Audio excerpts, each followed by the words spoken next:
Welcome back to Vinayak blog. ಇವತ್ತು chicken ರೆಸಿಪಿನ ಯಾವ ರೀತಿ ಮಾಡ್ತೀನಿ ಅಂತ ನಾನು ನಿಮಗೆ ಈ ವ್ಲಾಗಲ್ಲಿ ತೋರಿಸ್ಕೊಡ್ತೀನಿ. ಇವತ್ತು 1 kg ಚಿಕನ್ನ ನಾವು ಮೊದಲೇ ತೊಳೆದಿಟ್ಕೊಂಡಿರ್ಬೇಕು. ನಾನು ಇವತ್ತೊಂದು kg ಚಿಕನ್ನ ಸಾಂಬಾರು ಯಾವ ರೀತಿಯಾಗಿ ಮಾಡ್ತಿದ್ದೀನಿ ಅಂತ ತೋರಿಸ್ಕೊಡ್ತಾ ಇದ್ದೀನಿ.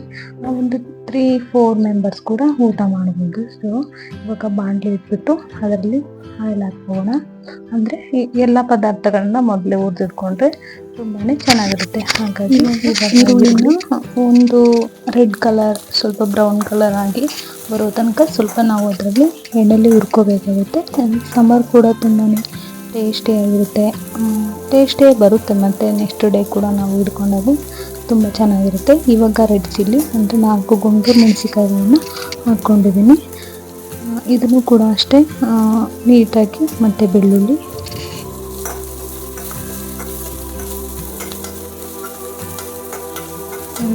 ಶುಂಠಿ, ನಿಮ್ಗೆ ಎಷ್ಟು ಬೇಕೋ ಅಷ್ಟು ಶುಂಠಿ ಹಾಕ್ಕೊಂಡು ಇದನ್ನು ನೀಟಾಗಿ ಬ್ರೌನ್ ಕಲರ್ ಬರೋ ತನಕ ಅದನ್ನು ನಾವು ಡ್ರೈ ಮಾಡಬೇಕಾಗುತ್ತೆ. ನೋಡಿ, ಈ ರೀತಿಯಾಗಿ ಡ್ರೈ ಮಾಡ್ತಾನೆ ಇರಬೇಕು. ಮತ್ತು ಸೀದೋಗೋ ಚಾನ್ಸಸ್ ಕೂಡ ಇರುತ್ತೆ. ಹಾಗಾಗಿ ಯಾವುದೇ ಕಾರಣಕ್ಕೂ ಹಾಗೆ ಬಿಡಬೇಡಿ. ಅವಾಗ ಅದನ್ನು ಕೈ ಇಡ್ತಾನೆ ಇರಬೇಕಾಗುತ್ತೆ.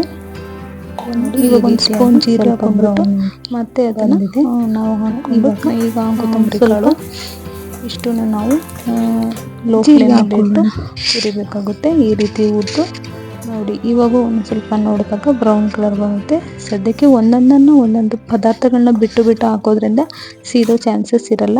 ಇವಾಗ ನಾವು ಮಿಕ್ಸಿ ಮಾಡ್ಕೊಳ್ಳೋಣ, ಇಟ್ಕೊಂಡ್ಬಿಡೋಣ.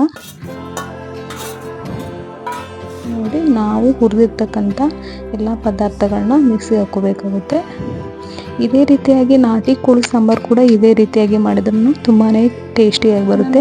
ಹಾಗಾಗಿ ಇವಾಗ ಸ್ವಲ್ಪ ಕೊತ್ತಂಬರಿ, ಗ್ರೇವಿ ಚಪಾತಿ ಆಗಿರ್ಬೋದು, ರೊಟ್ಟಿ ಆಗಿರ್ಬೋದು, ಯಾವುದೇ ಕಾಂಬಿನೇಷನ್ ಕೂಡ ಮಾಡ್ಕೋಬೋದು. ಹಾಗಾಗಿ ಇವಾಗ ಒಂದು ಬೌಲ್ ಇಟ್ಕೊಂಡು ಕ್ಲೀನಾಗಿ ತೊಳೆದಿರ್ತಕ್ಕಂಥ ಚಿಕನನ್ನು ನಾವು ಒಂದು ಬೌಲಲ್ಲಿ ಹಾಕ್ಕೊಂಡು ಇದಕ್ಕೆ ಬೇಕಾದ ಊಟ ಮಾಡೋದು ಖಾರ ತಕ್ಕಂಗೆ ಚಿಲ್ಲಿ ಪೌಡ್ರನ್ನ ಚಿಲ್ಲಿ ಪೌಡರ್. ಸೊ ನಾನೀಗ ಒಂದು 3 ಸ್ಪೂನ್ ಚಿಲ್ಲಿ ಪೌಡ್ರನ್ನ ಹಾಕ್ಕೊತಾ ಇದ್ದೀನಿ. ಸೊ ಇವಾಗ ಈ ಟರ್ಮರಿಕ್ ಅರಿಶಿನ ಪುಡಿಯನ್ನು ಹಾಕ್ಕೊಂಡು ನಿಮ್ಗೆ ಎಷ್ಟು ಬೇಕೋ ಅಷ್ಟು ಅರಿಶಿನ ಪುಡಿ ಹಾಕ್ಕೊಳ್ಳಿ. ಸೊ ಇವಾಗ ನಾವು ಅದನ್ನು ಕಲಿಸ್ತಾನೆ ಇರಬೇಕಾಗುತ್ತೆ. ಕಲಿಸ್ಬಿಟ್ಟು ಇವಾಗ ನಿಮಗೆ ಬೇಕಷ್ಟು ರುಚಿ ತಕ್ಕಷ್ಟು ಉಪ್ಪನ್ನು ಕೂಡ ಆ್ಯಡ್ ಮಾಡ್ಕೊಳ್ಳೋಣ. ನೋಡಿ, ಇವಾಗ ಉಪ್ಪನ್ನು ಆ್ಯಡ್ ಮಾಡ್ಕೊತಾ ಇದ್ದೀನಿ. ಸೊ ಉಪ್ಪನ್ನು ಆ್ಯಡ್ ಮಾಡ್ಕೊಂಡ್ಬಿಟ್ಟು ಇದನ್ನು ಒಂದು 15 ನಿಮಿಷಗಳ ಕಾಲ ನಾವು ನೆನೆಯಲ್ಲಿ ಇಡಬೇಕಾಗುತ್ತೆ. 15 ನಿಮಿಷ ಚಿಕನ್ ಕೂಡ ಅದರಲ್ಲಿ ಸ್ವಲ್ಪ ನೆಂದಂದರೆ ಇವಾಗ ಚಿಕನ್ ಮಾಡ್ಕೊಳ್ಳೋಣ. ಬೌಲ್ ಇಟ್ಕೊಂಡ್ಬಿಟ್ಟು ಎಣ್ಣೆ ಹಾಕಿದ್ದೀನಿ, ಕಲಿಸ್ಬಿಟ್ಟು ಇದನ್ನು ಮಾಡೋಣ. ಚಿಕನ್ ಹಾಕೊಂಡಿದ್ರಲ್ಲ, ಇವಾಗ ನೆನೆಸಿಟ್ಟಿರ್ತಕ್ಕಂಥ ಚಿಕನ್ ಇವಾಗ ಹಾಕ್ಕೊಂಡು ಒಂದು 15 ನಿಮಿಷ ನೆನೆ ಇಟ್ಟಿರ್ತೀವಲ್ಲ, ಸೊ ಅದನ್ನು ಇದನ್ನು ಆಯಿಲ್ಗೆ ಆ್ಯಡ್ ಮಾಡ್ಕೊಂಡ್ಬಿಟ್ಟು ನಾವು ಅದನ್ನು ನೀರಿನ ಅಂಶ ಎಲ್ಲ ತೇವಾಂಶ ಹೋಗೋ ತನಕ ಈ ರೀತಿಯಾಗಿ ಹಾಕೋಬೇಕಾಗುತ್ತೆ. ನೀರಿನ ತೇವಾಂಶ ಎಲ್ಲ ಹೋಗಿ ಆ ಖಾರ, ಉಪ್ಪು ಮತ್ತು ಟರ್ಮರಿಕ್ ಆಯಿಲ್ ಎಲ್ಲ ಬೌಲ್ ಅದು ಬಾಯ್ಲ್ ಆಗ್ತಿರಬೇಕು. ಸೊ ಹಾಗಾಗಿ ತುಂಬಾ ಟೇಸ್ಟಿಯಾಗಿ ಬರುತ್ತೆ. ಅವಾಗ ಅದನ್ನು ಕೈ ಇಡ್ತಾನೆ ಇರಬೇಕು, ಯಾಕಂದರೆ ಸೀದೋಗೋ ಚಾನ್ಸಸ್ ತುಂಬಾ ಇರುತ್ತೆ. ಸೊ ನೋಡಿದರೆ ಇವಾಗ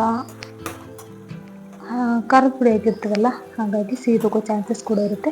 ಅವಾಗ ನಾವು ಒಂದು ಬಿಟ್ಟು ಈ ರೀತಿ ಮೇಲೆ ಕೆಳಗೆ ನಾವು ಅಲ್ಲಾಡಿಸ್ತಾ ಇರಬೇಕಾಗುತ್ತೆ.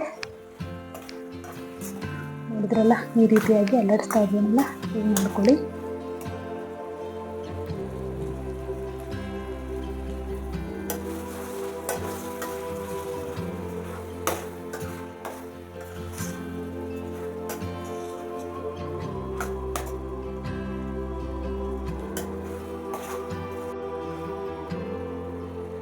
ನೀರಿನ ಅಂಶ ಎಲ್ಲ ಚಿಕನ್ ಬಿಟ್ಟಾಗಿದೆ. ಇವಾಗ ನಾವು ಮಿಕ್ಸಿ ಮಾಡಿಟ್ಕೊಂಡಿರ್ತಕ್ಕಂಥ ಗ್ರೇವಿನ ಎಲ್ಲ ಪೇಸ್ಟನ್ನು ನಾವು ಇದಕ್ಕೆ ಆ್ಯಡ್ ಮಾಡ್ಕೊಂಡ್ಬಿಟ್ಟು ತುಂಬಾ ಚೆನ್ನಾಗಿ ಬರುತ್ತೆ. ನೋಡಿ, ಇವಾಗ ಆ್ಯಡ್ ಮಾಡ್ಕೊಂಡ್ಬಿಟ್ಟು ಇದರಲ್ಲೂ ಕೂಡ ಅಷ್ಟೇ ನೀರಿನ ತೇವಾಂಶ ಎಲ್ಲ ಬಿಟ್ಟ ಮೇಲೆ ಚಿಕನ್ ತುಂಬಾ ಚೆನ್ನಾಗಿ ಬರುತ್ತೆ. ನೋಡಿ, ಇವಾಗ ನಾವು ಹಾಕಿರ್ತಕ್ಕಂಥ ಮಸಾಲ ಪದಾರ್ಥನ ಕೆಳಗೆ ಮೇಲೆಲ್ಲ ಅದರಲ್ಲಿ ಕಲಸಿ ಹಾಕ್ಕೊಂಡು ಇದು ಕೂಡ ಅಷ್ಟೇ ನೀರಿನ ತೇವಾಂಶ ಎಲ್ಲ ಹೋಗೋ ತನಕ ಸ್ವಲ್ಪ ನಾವು ಕುದಿಸಬೇಕಾಗುತ್ತೆ. ಎಣ್ಣೆ ಕೂಡ ಬಿಡುತ್ತೆ. ಇವಾಗ ಕುದಿಲಿಕ್ಕೆ ಸ್ಟಾರ್ಟ್ ಆಗಿಬಿಟ್ಟು ನೋಡಿ, ಕುದಿಲಿಕ್ಕೆ ಸ್ಟಾರ್ಟ್ ಆಗಿದೆ. ತುಂಬಾ ಚೆನ್ನಾಗಿರುತ್ತೆ. ನೀವು ಚಪಾತಿ, ರೊಟ್ಟಿ, ಪಲ್ಯ ಯಾವುದು ಕೂಡ ಆ್ಯಡ್ ಮಾಡ್ಕೋಬೋದು. ಸೊ ತುಂಬಾ ಚೆನ್ನಾಗಿರುತ್ತೆ ನೋಡಿ. ಇವಾಗ ನಾವು ಅನ್ನಕ್ಕೆ ಬೇಕಾದರೆ ನೀರು ಥರ ಮಾಡ್ಕೋಬೋದು, ಇಲ್ಲ ಗ್ರೇವಿ ಚಪಾತಿ ರೊಟ್ಟಿ ಬೇಕಾದರೆ ಇದೇ ರೀತಿ ಇಟ್ಕೋಬೋದು. ಇವಾಗ ನಾನು ಗರಂ ಮಸಾಲಾನ ಯೂಸ್ ಮಾಡ್ತಿದ್ದೀನಿ. ಯಾವುದೇ ಆಗಿ ಏಲಕ್ಕಿ, ಲವಂಗ, ಚಕ್ಕೆ ಯಾವುದನ್ನು ಯೂಸ್ ಮಾಡಿಲ್ಲ. ಸೊ ಗರಂ ಮಸಾಲ ಮಾತ್ರ ನಾನು ಯೂಸ್ ಮಾಡ್ತಾ ಇದ್ದೀನಿ. ಸೊ ಗರಂ ಮಸಾಲ ಹಾಕ್ಬಿಟ್ಟು ಇದನ್ನು ಕೂಡ ಒಂದು 5 ಮಿನಿಟ್ ಡ್ರೈ ಮಾಡಬೇಕಾಗುತ್ತೆ.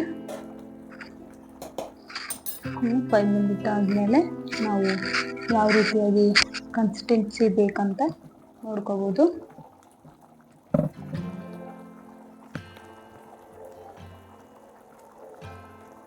ನಾವು ಇವಾಗ ತೆಂಗಿನ ಹಾಲನ್ನು ಯೂಸ್ ಮಾಡ್ತಾ ಇದ್ದೀವಿ. ಸೊ ತೆಂಗಿನ ಕೊಬ್ಬರಿ ಹಾಕಲ್ಲ, ಹಾಗಾಗಿ ತೆಂಗಿನ ಹಾಲನ್ನು ಯೂಸ್ ಮಾಡ್ಕೊ. ನಮಗೆ ಬೇಕಾದಷ್ಟು ನೀರು ಥರ ತೆಂಗಿನ ಹಾಲು ಹಾಕೋದ್ರಿಂದ ಅದು ತುಂಬ ಸಾಫ್ಟಾಗಿ ಬರುತ್ತೆ ಸಾಂಬಾರು ಕೂಡ, ಹಾಗಾಗಿ ತರಿಯಾಗಿ ಬರಲ್ಲ. 15 ನಿಮಿಷಗಳ ಕಾಲ ಕುದಿಲಿಕ್ಕೆ ಬಿಡೋಣ. ಸೊ ಇವಾಗ ತೆಂಗಿನ ಹಾಲು ಹಾಕಿದ್ದೀವಿ, ನಮಗೆ ಎಷ್ಟು ಬೇಕಷ್ಟು. ಈಗ 15 ನಿಮಿಷ ನಾವು ಇದನ್ನು ಬಾಯ್ಲ್ ಮಾಡೋಣ.